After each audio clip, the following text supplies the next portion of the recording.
अस्सलाम वालेकुम नाज़रीन, फाइनली दुआ ज़हरा और निमरा काज़मी अगवा केस का ड्रॉप सीन हो चुका है। आप तमाम हज़रात को तफसीलात पता चल चुकी हैं कि दुआ ज़हरा ने लाहौर में ज़हीर अहमद नाम के बंदे के साथ निकाह किया। 17 तारीख को 16 को वो घर से निकली। इसी तरह निमरा काज़मी ने डेरा गाजी खान में शाहरुख खान के बंदे के नाम के बंदे के साथ निकाह किया। सब कुछ सॉर्ट आउट हो गया, लेकिन इस तमाम चीज़ों में नुकसान क्या हुआ कि खामखा एक मामले के अंदर फ़िरका वारियत को घुसेड़ने की कोशिश की गई, आम आवाम को तकसीम करके दरमियान में नफरत की दीवार को खड़ा करने की कोशिश की गई, मस्जिदों से बदनाम करने की कोशिश की गई, उलमा इकराम से मुतनफर करने की कोशिश की गई। अब जो असल बात है मैंने करनी, जो इस वीडियो बनाने का मकसद है कि जो निमरा दुआ ज़हरा सॉरी का इलाका है वायरलेस गेट, वहाँ पे टोटल मैंने पता करवाया आसपास 4 मसाजिद हैं। शमसी मस्जिद है, अक्सा मस्जिद है, जामा मस्जिद मदीना है और उमर फारूक मस्जिद है। अहले इलाका की वीडियो आप अपने साथ स्क्रीन पे देख रहे हैं। इन्होंने वाज़े अल्फाज में बताया कि हम चारों मसाजिद में गए हैं, इमाम इकराम से पूछा है, उन्होंने बताया कि यहाँ कोई ऐलान करवाने के लिए आया ही नहीं है, बल्कि जो नौजवान आप अपने साथ स्क्रीन पे देख रहे हैं, इन्होंने बताया कि दुआ ज़हरा के अगवा होने के बाद मैं 36 घंटे तक उनके वालिदैन के साथ था और बिल्कुल कहीं किसी मस्जिद में ऐलान करवाने के लिए नहीं गए हैं। तो यह सवाल ही पैदा नहीं होता कि ऐलान ना किया गया हो सिर्फ इस वजह से कि इसके नाम में ज़हरा आता है।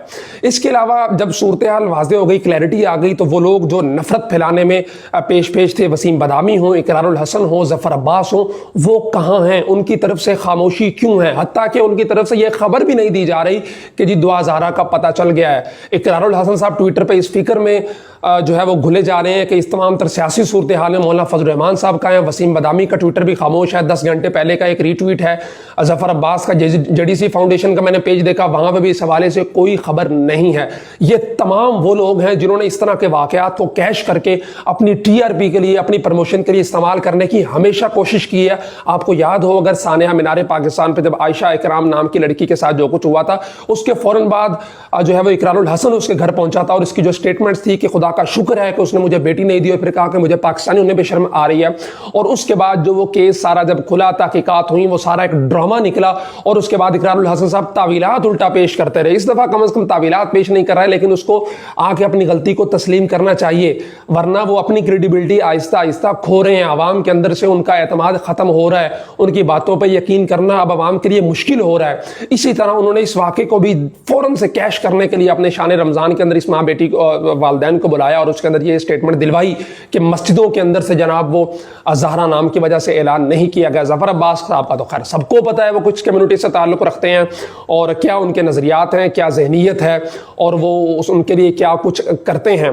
तो आपको अपनी आंखें खुली रखनी चाहिए और इन लोगों पे अपना जो आपका एक एतमाद था और आप इनको क्रेडिबल जर्नलिस्ट मानते थे, आपको इनसे सवाल करना चाहिए कि जनाब अब तुम कहाँ खड़े हो?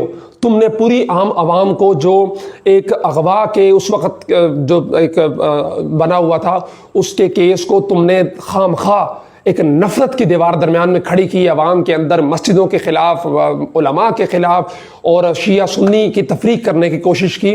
अब भांडा फूट चुका है, बिल्ली थैले से बाहर आ चुकी है, सब कुछ वाजे हो गया है। तो अब कम अज़ कम तुम्हें अगर अपनी क्रेडिबिलिटी का एहसास है तो कौम के सामने आके कह दो कि हमसे गलती हो गई है भाई, आइंदा हम ऐसी कोई कोशिश नहीं करेंगे। और यहाँ पे एक और बात जो करने की है, वालिदैन से जो निमरा काज़मी नाम की लड़की है, जो डेरा गाजी खान में शाहरुख नाम की लड़की के साथ जिसकी शादी हुई है, उसके बारे में डिटेल ये पता चली है कि वो कोई गेम खेलती थी ऑनलाइन जिसमें मैसेज चैटिंग वगैरह भी होती है। उस लड़के से वहीं पे दोस्ती हुई, नंबर एक्सचेंज हुए, फिर मोहब्बत हुई और उसी मोहब्बत में कराची से भाग कर डेरा गाजी खान हुई। ये सब कुछ हुआ, माँ बाप की इज्जत खाक में मट्टी में मिला दी।